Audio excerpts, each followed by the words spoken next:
In the heart of the vast Sahel, where the golden savannas stretch far and wide, there lived a young woman destined to shape the very course of history. She was Yennenga, the courageous warrior princess of the Dagomba Kingdom, a woman whose strength in battle was unmatched and whose spirit could not be contained. The Dagomba Kingdom, nestled in present-day Ghana, was a thriving land of tradition and resilience. Life here was both challenging and rewarding. The people, guided by the wisdom of elders, embraced a culture rich in music, farming, and community. Storytellers, called griots, wandered through villages, sharing wisdom and recounting tales of bravery in songs. Yet, even in this land of harmony, rival kingdoms often threatened the Dagomba's peace, forcing its warriors and leaders to be ever vigilant. But before we dive deeper into her incredible legacy, make sure to hit that subscribe button to join us on Storytime Africa, where we bring inspiring tales from across the continent to life. Let's journey together into Yennenga's world. At the heart of the kingdom stood King Yennenga, Yennenga's father. Renowned for his sharp mind and strategic prowess, Yennenga had united the Dagomba under his rule, protecting them from enemies across the region. But more than anything else, he was proud of Yennenga. Unlike other princesses in the land, Yennenga trained alongside her father's finest warriors, learning to wield a spear and ride her horse with the precision of a seasoned soldier.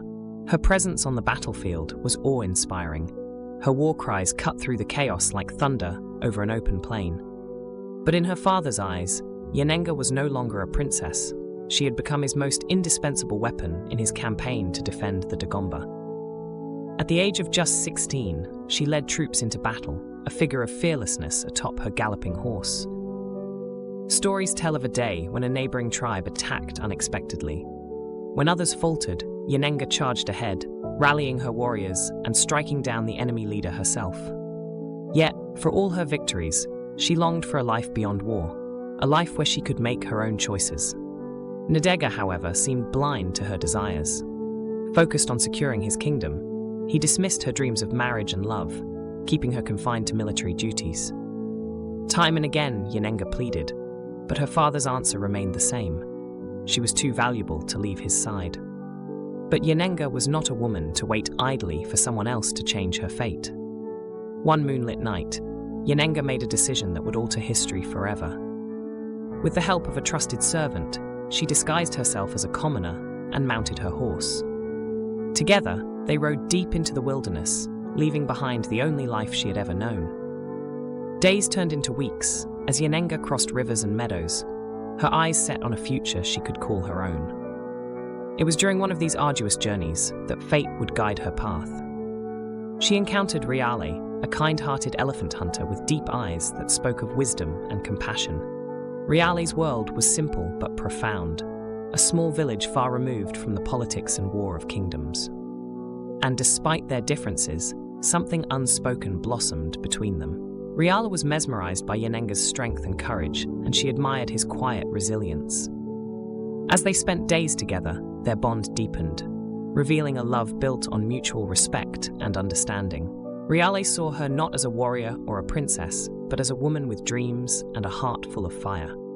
In time, their love bore fruit, and they had a son named Ouedraogo, whose name means stallion, a testament to the horse that had carried Yennenga to a life of freedom. The small family thrived, finding joy in simple pleasures, harvesting crops, tending to animals, and raising their son in a land untouched by the strife of empires. But destiny had one more role for Yennenga to play. Her unwavering spirit and leadership attracted others, displaced farmers, warriors tired of bloodshed, and families seeking stability, all of whom rallied around her and Riale. Together, they forged the foundations of the Mossi Kingdom, a realm that would grow to cover vast parts of modern-day Burkina Faso. Yennenga became not just a mother to Ouedraogo, but the mother of a new nation. Back in the Dagomba Kingdom, years had passed. King Yennenga, now older and wiser, often thought of his daughter. He realized too late that his decisions, though well-meaning, had driven Yennenga away.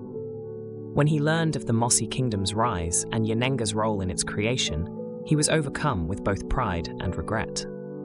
He sent envoys with gifts, signifying his blessing, and while the details of their reunion remain shrouded in mystery, one thing is certain: Yennenga's journey inspired unity and strength across generations. Yennenga's legacy endures to this day, celebrated as the revered ancestor of the Mossi people and a symbol of courage and independence. Through her bravery, she wove together love, determination, and community, leaving a mark that no force could erase. And now, if Yennenga's tale touched your heart as much as it touches history, we invite you to keep her story alive by subscribing to Storytime Africa. Join us for more unforgettable stories of heroes, legends, and the incredible tapestry of our continent. Until next time.